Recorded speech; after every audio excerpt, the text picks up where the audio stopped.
Assalamualaikum warahmatullahi wabarakatuh. Selamat siang Bapak dosen serta teman-teman yang kami hormati. Perkenalkan, kami dari kelompok 6. Pada kesempatan kali ini, kami akan mempresentasikan materi mengenai pajak penghasilan pasal 26 atau yang biasa disebut dengan PPh pasal 26. Di sini, pajak merupakan salah satu sumber penerimaan negara yang memiliki peran sangat penting dalam pembiayaan pembangunan nasional. Salah satu jenis pajak yang diatur dalam Undang-Undang Pajak Penghasilan adalah PPh pasal 26.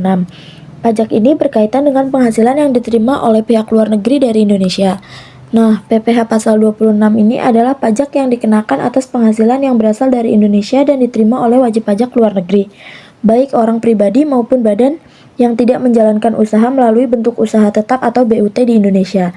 Dengan kata lain, ketika ada pihak di Indonesia yang memberikan penghasilan kepada pihak luar negeri, maka pihak Indonesia memiliki kewajiban untuk memotong pajak sebelum pembayaran dilakukan. Tujuan penerapannya PPh ini agar negara tetap memperoleh hak pemajakan atas penghasilan yang bersumber dari Indonesia, meskipun penerima penghasilan berasal dari luar negeri. Selain itu, aturan ini juga bertujuan untuk menciptakan keadilan dalam sistem perpajakan serta mencegah terjadinya penghindaran pajak. Dalam presentasi kali ini, kami akan membahas mengenai subjek dan objek PPh pasal 26, tarif yang berlaku, cara perhitungan, kewajiban pemotongan dan pelaporan, serta contoh penerapannya dalam kehidupan nyata. Demikian penjelasan pembuka dari saya. Selanjutnya materi akan dilanjutkan oleh rekan saya mengenai subjek dan objek PPh pasal 26. Pada bagian ini saya akan menjelaskan mengenai subjek dan objek PPh pasal 26.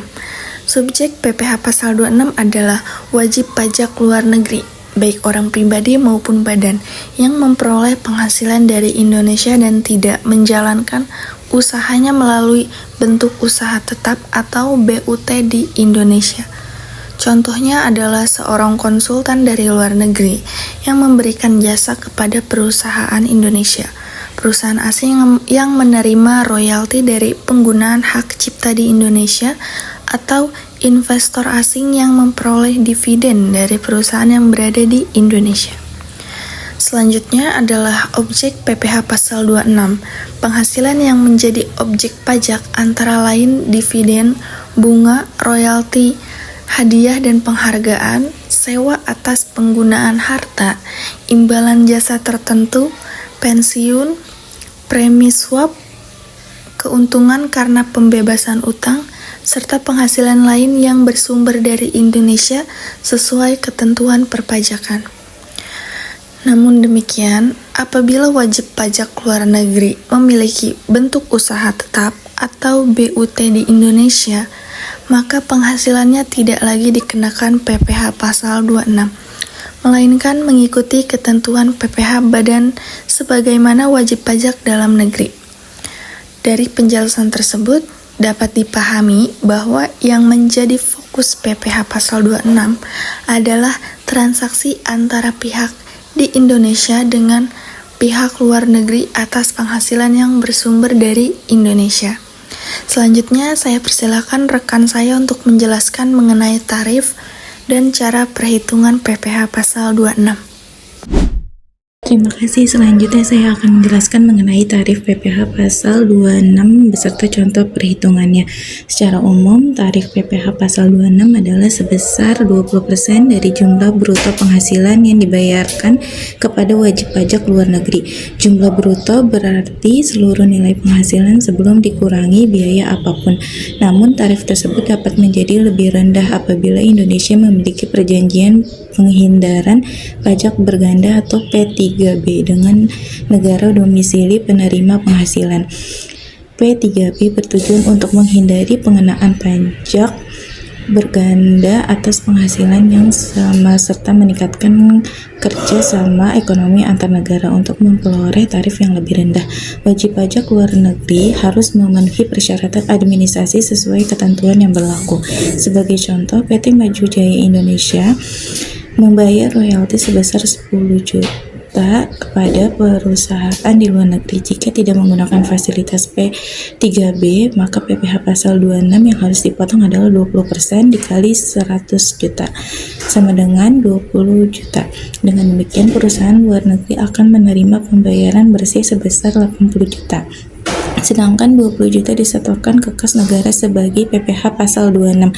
Contoh lainnya, apabila berdasarkan P3B tarif yang berlaku hanya 10%, maka pajak yang dipotong menjadi 10 juta. Hal ini menunjukkan bahwa adanya P3B dapat memberikan keringanan tarif bagi wajib pajak luar negeri yang memenuhi persyaratan.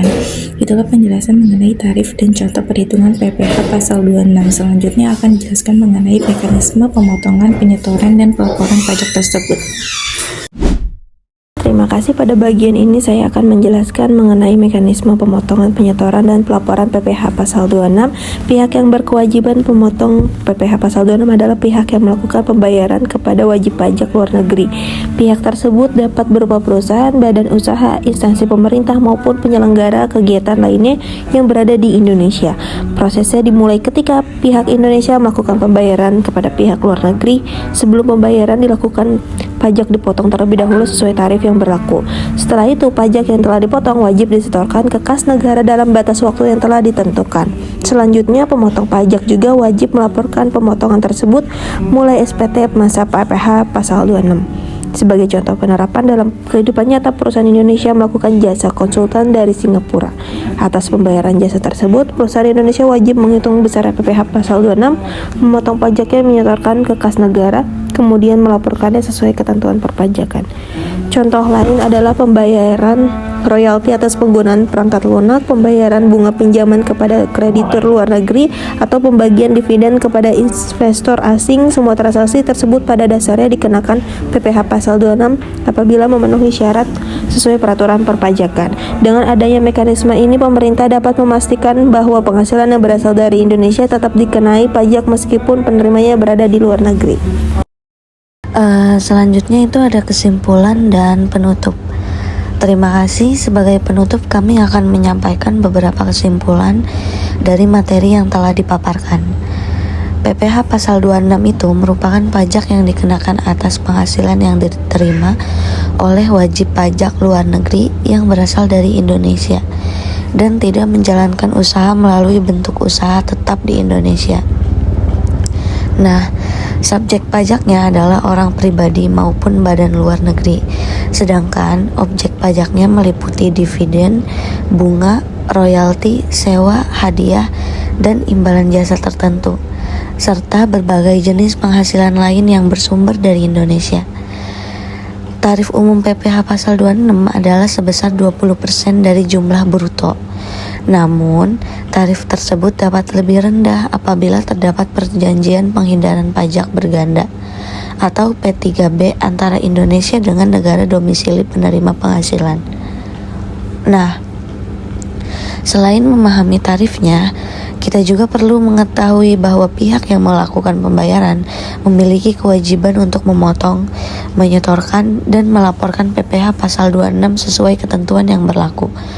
Oleh karena itu, pemahaman mengenai PPh pasal 26 sangat penting, terutama bagi perusahaan yang melakukan transaksi internasional agar dapat memenuhi kewajiban perpajakan dengan benar. Demikian presentasi dari kelompok kami, yaitu kelompok 6, mengenai PPh pasal 26. Semoga materi yang kami sampaikan dapat menambah pemahaman mengenai perpajakan, khususnya terkait transaksi dengan pihak luar negeri. Terima kasih juga atas perhatian Bapak, dosen, dan teman-teman semua. Apabila terdapat kekurangan dalam penyampaian kami memohon maaf. Sekian dari kelompok kami, kurang lebihnya mohon maaf. Wassalamualaikum warahmatullahi wabarakatuh.